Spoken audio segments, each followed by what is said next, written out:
This is a continuation of the audio clip that I was doing about Still I Rise, a poem by Maya Angelou, and how I today realized that it might not have just been about racial problems, but about gender issues. And if you go back and listen to the last audio clip that I uploaded, you'll hear the first part of the poem, but I wanted to finish out the last part of the poem. She says, "Does my sexiness upset you? Does it come as a surprise that I dance like I've got diamonds at the meeting of my thighs?" You know,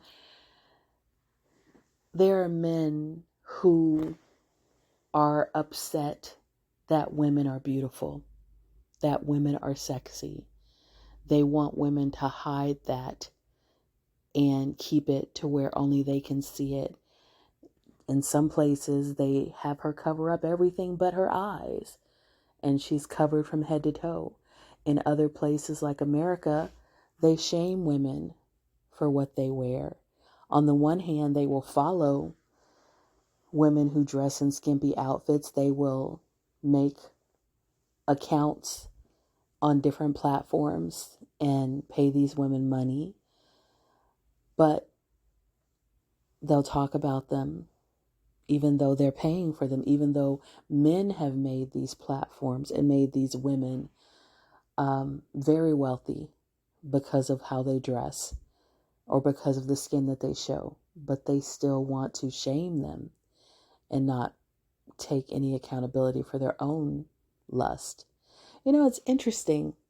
There are different religious people who say that the Bible should be taken literally, but there is a scripture about if your eye causes you to lust after a woman, you should pluck it out. I've never seen a person take that one literally, but they want to take a lot of other things literally, things that control women, like, women not being able to teach or usurp authority over a man. They want to take that literally, but not the eye plucking. Interesting how that works. And again, the idea that a woman would have control of her body is very offensive to some men. They feel that if he's interested in her, she should give her number to him. She should give him a chance at a relationship. She should date him. She should, pay him attention. Of course, he's a quote nice guy. He's a quote good man. So her beauty should be for him. If she didn't want his attention, why did she dress like that? Even if dressing like that is just her being in, a normal t-shirt and some shorts. Because he finds her sexy, he also finds himself offended that her sexiness is not for him to enjoy and that other men can see it, or God forbid another man can enjoy it. It's amazing to me how men will want to shame women for body count. It's her body, not yours. What she does with it is her choice, not yours. So it's again this idea that does my sexiness upset you? And then it says, out of the huts of history's shame I rise, up from a past that's rooted in pain I rise.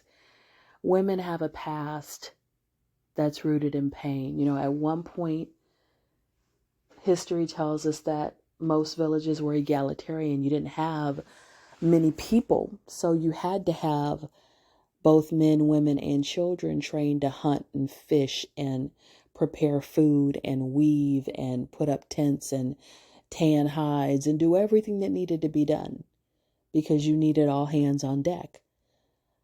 But when patriarchy came into play, of course, women were relegated into the huts of history's shame. They were kept at home. They were given limited rights.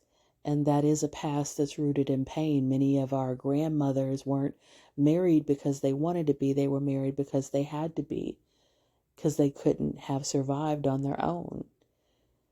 And that's a past that's rooted in pain. But we rise. Leaving behind nights of terror and fear, I rise. There's some women who couldn't leave their abusive husbands, their abusive families. They had to live in fear because domestic violence was not a crime up until 1978, I believe, in America. So they didn't get help. There were no women's shelters. There were no places that women could go for help. Into a daybreak that's wondrously clear. I hope that things are getting better for us. Sometimes it seems like things are trying to be reversed, but I hope that things are getting better.